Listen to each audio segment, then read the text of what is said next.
Hello everyone, my name is Morgan Crail. I am the assigned therapist in Memorial, Applewood, and Visintainer Middle School for Brunswick City Schools. I am a therapist with Ohio Guidestone.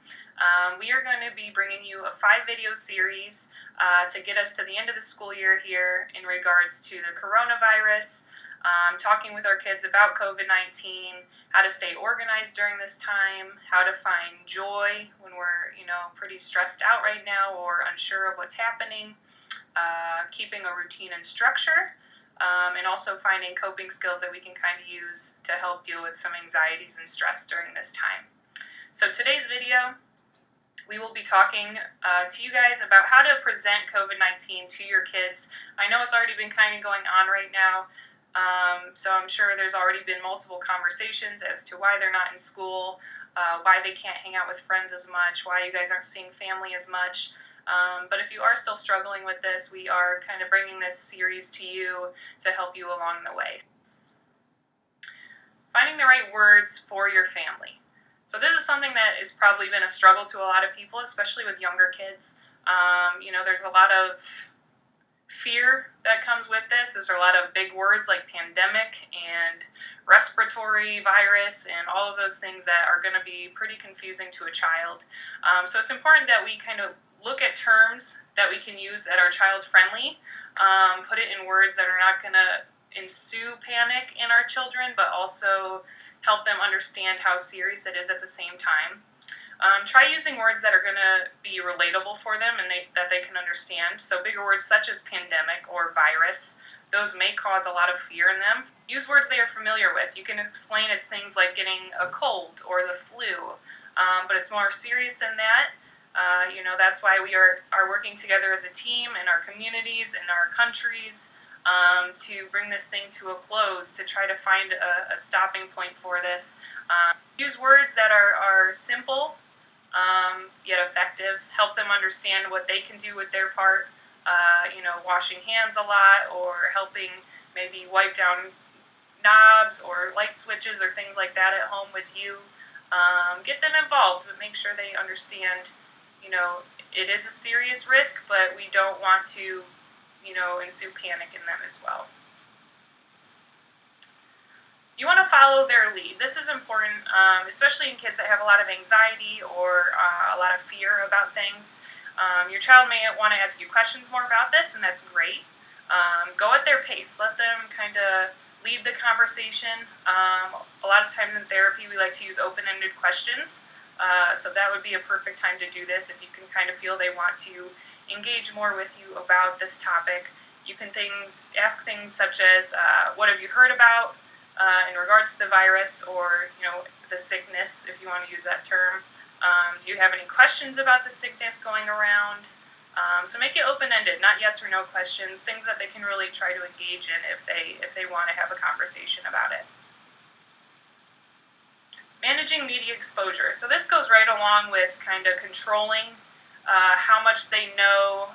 The news is on in the background. That's the main topic every single day that we are catching, and sometimes right in the middle is how many deaths there's been or how many people are in the ICU and all these numbers that are just staggering and completely heart-wrenching and hard for even adults to handle. So for kids to see that would be pretty tough. So be aware of what they're seeing, what images are coming across the screen, what they're tagging on the bottom of those news programs, and just help them understand, like, the news is okay to watch to a point, but we also want to kind of reel ourselves back and not get completely consumed by what they are presenting us.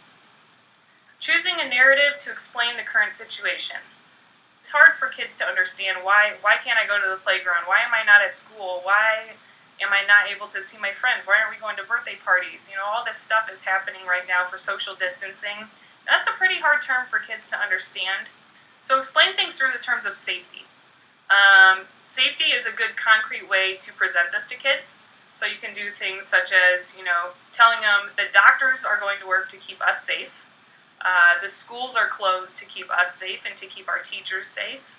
And we can also keep other people safe by us staying home. Help them, make them feel like they're helpers. Make them feel like they're also giving their part by staying home. It's a great great way to help them understand is just through the terms of safety, that other people are staying safe and that they're helping other people stay safe too.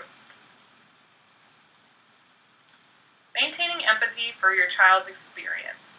So empathy would be a really great tactic here to help them work through these things. Keep the perspective of how your child is experiencing this new situation. Look at it through their eyes. You know, us adults have seen or heard more than they have, so let's be empathetic to what they may want to know, how they're feeling, what they understand about the situation so far.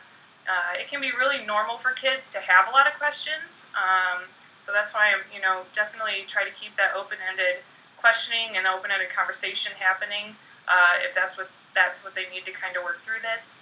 And sometimes kids aren't going to actually understand what's going on. So if we can be empathetic to that and kind of look at it from their perspective, their level, that can really help the conversation go forward, and just letting them know, I understand your confusion, I understand that you're scared, and that's okay to feel this way. Definitely validate those feelings, and then that can go into a conversation of, let's talk about what we can do to help ourselves feel better, or help ourselves understand this more, so you can feel better. You're going to notice different behaviors from your kids that honestly you're probably going to lose a little patience with, but just try to remember they see all of this through a different lens than you are. We want to be empathetic to their feelings, to their understanding of this, to their confusion, and also help them know it's okay to feel that way, but also give them the help they need to kind of feel better at the same time. So a good resource that we have found that has been floating around is this free PDF children's book. It is written by Manuela Molina. You can go to mindheart.co and find it there. You can read it right off your phone or computer with them. This might be a good tool that you can use to help them get a conversation going if that's what they need. So let's remember, at the end of this, we want to give hope. We want to keep a positive outlook even though we are fearful and anxious right now. I want to say, this is going to end eventually. We're going to get back to school. Our community will get back together. We won't have to be afraid of this thing forever. So let's keep that hope and let them know it's temporary, and that we will be back to somewhat of a normal world here as soon as we can. So thank you for watching this video. Hopefully you found it helpful in some way through this uncertain time, and some good tips and tricks to help your kids through it as well. Be on the lookout for 4 more videos in regards to what we can do during this time to help ourselves out, and other than that, I hope you guys have a great week. Thank you.